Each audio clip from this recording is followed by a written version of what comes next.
ఇక రామగుండంలో మక్కన్ పోలీస్ పాలన నడుస్తోందన్నారు మాజీ ఎమ్మెల్యే కోరుకంటి చందర్.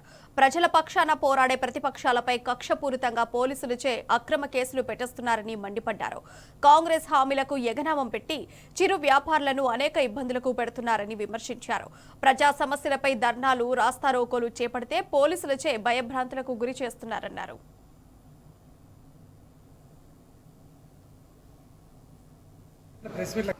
దుర్మార్గమైన అహంకారమైన ఉద్యమ నాయకులను కార్యక్రమాలను నిరసన కార్యక్రమాలను నడవనీయకుండా ఈ నియంత పాలన ఎన్ని రోజులు నడిపిద్దామని అనుకుంటాను. మా ఎన్టీపీసీలో మా డిప్యూటీ మేయర్ అభిషేక్ రావు గారు వారికి సంబంధించినటువంటి సొంత భూమిలో ఆలయాన్ని కట్టుకుంటున్నారు.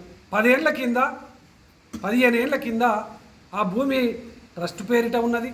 ఆ భూమిలో ఎవరి భూమిలో వాళ్ళు ఏమన్నా చేసుకుంటారు. దానికి మక్కన్ సింగ్ ఓ వ్యక్తిని ప్రేరేపించి అక్కడ అభిషేక్ రావు ఎన్టీపీసీలో బలమైన నాయకుడిగా ఎదుగుతున్నాడు.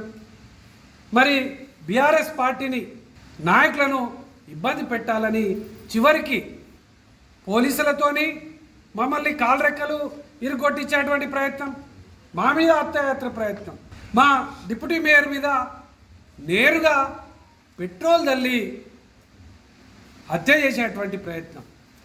అసలు రామగుండంలో ఏం జరుగుతుంది?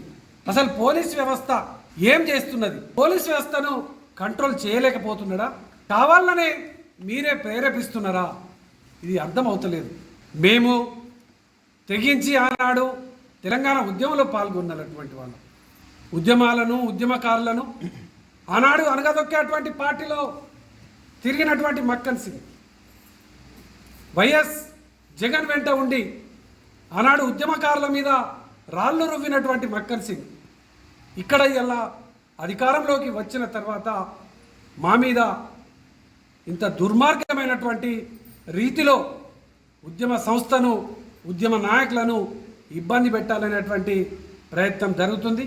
దీంట్లో తప్పకుండా రాష్ట్ర పోలీస్ యంత్రాంగం అంతా కూడా దీని మీద ప్రత్యేకమైనటువంటి జరిగిన సంఘటనల మీద విచారణ చేయాల్సినటువంటి అవసరం ఉన్నది. దుర్మార్గమైన అహంకారమైన ఉద్యమ